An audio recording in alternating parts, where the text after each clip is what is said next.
Hello Facebook people, I'm Konstantinos, and today I'm coming to you with a proof live ad account that I haven't touched for many months so that you can see the fluctuations of the results without me doing anything.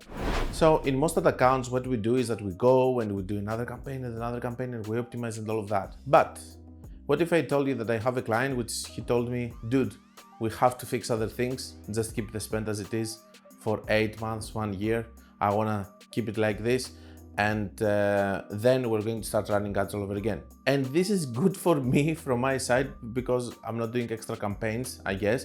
I'm getting paid less, of course, but this is not your issue anyway. Let's move on. On this specific case, for 8 months, I can see how an ad is behaving with ups and downs without me touching it at all. And then I'm saying this is how Facebook works. It's going to have ups and downs. And this is why I like to work with average results with multiple campaigns, because some campaigns are going to do better, some campaigns are going to do worse. And this is Facebook. It's not about consistency. It's about you seeing an average result of 30 days, 7 days, an average result on another account with many campaigns that some of those are going to do well, some of those are going to do bad. And this is why I like to work like this, because I'm seeing this kind of behaviors. Let me take you to my PC. Let me show you month by month the fluctuations of this advanced shopping campaign without being touched at all, and how it's working better or worse. Sometimes some people might think that if you leave it for a long period of time it's going to work better, but sometimes it's getting worse, sometimes it's getting better. So I'm going to take you through the journey and we're going to see it together so that you can understand, because obviously in your hand accounts you don't have the luxury of leaving a campaign there forever just to see how it behaves, so that in 1 year from now you are going to become more wise in the way that you're going to treat your Facebook ads. But I have this luxury, so I'm going to show you so that you will also know. Hi guys, I would like to interrupt this video in order to talk to you about my new mentorship programs, and I would love if you go to the website. You're going to find the link in the description, or you can find it in the menu of my website, and over there you're going to be able to see the different mentorship programs that I have. You can find the one that is going to fit better your needs, and I will hope to see you there. So remember, it's another account with just one campaign. We used to do several campaigns over here, but we're just doing one until the company fixes numbers, production, one contract that they have with the American government and all of these things, and we're going to scale next year. Maybe you're going to see this other account more in the next year that is coming, but this is life and this is entrepreneurship.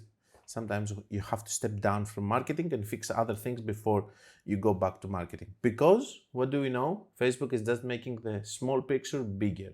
Okay, so if you're having sales anyway, Facebook is going to amplify that. Okay, it's an amplifier. So what do we see here? We see here, I'm going to start here from the start of this one just for clarity. It started on 16th of July. There are other campaigns also here. I want us to focus here, okay, on cost per purchase and what we're getting. So let's see how it behaves. Again, right now we don't care about results because the company numbers are not friendly.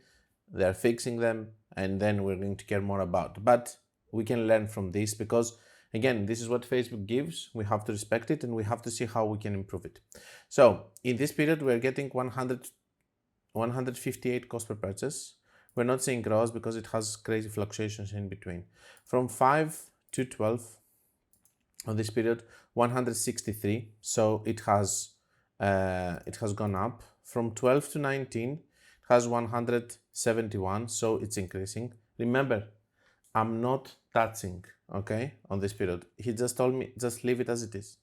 Okay, 158, it's getting better. 26 to second, 185, it's increasing again. 2 to 9 on September. 152, it's dropping on its own. 9 to 16, 184. So some people at this point would say that, I'm not saying that you should keep it. Again, I'm not saying that you should keep it. I would have closed it also if these are not the numbers that we want to see and so on. But still, it's good for you to behave, to see how they behave on their own. Okay, so 16 to 23, we have this huge increase again. 23 to 30, this is still of September, have 164. So what do we know so far? That it's going between 160, 180, sometimes it goes to 200. Let's see in October here, which is, by the way, election period. Okay, so we can go from 30 to 7. We'll go to 147, from 7 to 14. 112, we just start seeing a drop over here. 14 to 21, no Black Friday, of course, here, okay? There's no Black Friday. 111, 21 to 28, 91, we're getting even better results. 28 to 4, I'm not touching it still. 84, we're getting better results on November. 4 to 11, 80, okay?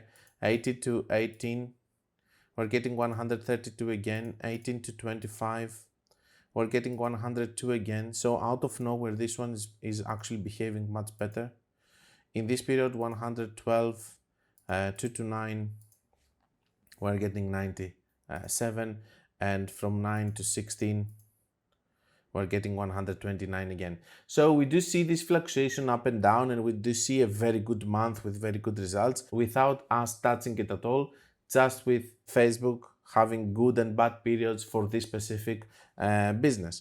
Now, this period over here in October, it was just a period of elections. So in this period, what kind of results we had? 108. It was the first month that it did better, so it makes no sense. I could understand this on November, maybe because there is this thing of people want to buy, but I do believe that the results are so good because of October over here. It's a United States ad account, so the CPMs should have been higher. Let's check a little bit the CPMs just to check what was happening. So if we go on September, CPM is 21.53. October, it went to 22, so it didn't increase that much. And on November, it went to 25. It's increasing. Let's see this month so far.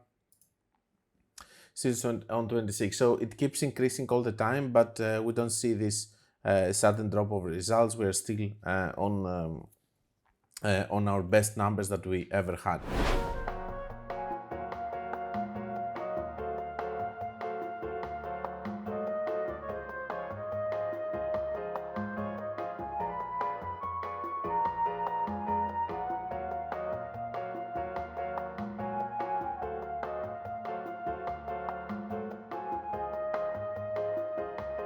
So just so that you can understand the super big fluctuations that we have on this ad account over here, we can see, for example, in the last days, okay, let's go on the 10th, we go to 140, 114, okay, 109, we come here 400, then here 127, here we're having 145, here we do have 196, and here we do have 68. So you can understand all of these fluctuations are causing also this, and then it's being, it's happening also on the 7 days, on the month, and so on. But this is the lowest that I have ever seen it. So 16 purchases in just one day, giving $2, which is something that I have never seen. It's a very expensive item. To be honest with you, I contacted the owner to know if there's something wrong with tracking, but it was true. So out of nowhere, this came. Now, some of you might say that yes, they are improving at the same time their systems and stuff, and maybe they are more effective. Maybe, but still, this campaign is actually showing that any way that we want to take it is either showing that, okay, they're improving things so the ads can work if you improve your numbers, which is one lesson, which they haven't improved a lot of things, but anyway. Boom. Roasted. By the way, this is a trained pixel, okay? This is a pixel that we have for more than 1 year, so it's not like the pixel got trained or anything. The other thing that we can see is that it has fluctuations up and down, and the more data it gets, the more then it understands, and the more it optimizes, and maybe you're going to have a good period until you have again a bad period, and so on. I think that this is very interesting for people like me to see how it behaves even without touching it and stuff. Of course, it's a gamble if you're just leaving your ads like this and you wait for them to actually work. Have I seen it in some other accounts? Yes, but there's not a lot of companies. Sometimes some people say, okay, it, I'm not going to do any more Facebook ads. Just leave this campaign, and you see this campaign doing better and better and better in this ad account in the long term. But I'm not suggesting this. I do suggest that we need to keep testing things and trying to make things better. But it's also good that we have this one for July, August, September, October, November, December. For 6 months, we have this and we can see how it actually behaved. I do believe, for example, that the next month maybe it's going to go again to 150. What do we learn by that? That there are fluctuations in the Facebook ads. If we had several campaigns and some of our other campaigns were doing better, this one was doing worse, and so on, we could actually have an average result that was going to be acceptable for us, just because some of those were going to do better, some of those were going to do worse. That's why I like to work with multiple campaigns. That's all I had with this small observation of this campaign that was running on its own without me touching it. I don't know if it's interesting for you, but for me it's interesting. So this is what it matters, because I control the content of this channel. Sadly for you, if you didn't like it. If you didn't like it, it's okay. But I find this interesting, okay? I find it that without touching it, it's doing this, ups and downs. It helps me understand a lot and keeps me sane from believing that I have touched something and I ruined everything and stuff. Because the biggest problem is that, and I have been there, believe me, when you are alone in a dark room and you're managing one account or two accounts, you don't know if it's something that you have done or if it's the general picture. Do you know when I realized it? When I started managing a lot of accounts and I started having friends who do the same job, and they were saying, hey dude, how was yesterday? Yesterday was bad for me. Okay, yesterday was bad for me also. So we could understand the patterns. And I didn't have the luxury of having an account which I could keep like this. So now you know. Don't get paranoid or don't believe. I know that you don't have the luxury, and when you're alone, you're getting paranoid and you think that you're going to fix it, or you read Reddit to find the next thing that's going to fix it. But sometimes it's about leaving it to recover if it was producing some decent results before. And I know that it's difficult to do so, but for people who are experienced and they see it every day across accounts that there are patterns, or they see in other accounts like this that it's going to have ups and downs, this is the way that you should treat it, in a more relaxed way, instead of you just going like crazy and touch it again and again and again to fix it, which is going to make it worse eventually.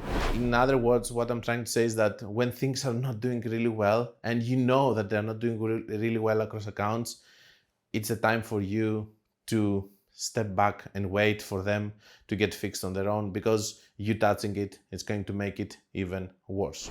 And I know that 9% of you is not going to do it because you don't have the information that I have with many accounts and many friends, but it's okay. That's why we have the inner circle and all of that, and the podcast also. We're saying every week how the ads are doing, and we have also the Slack community that we're discussing these things day by day to see if the results are good or bad.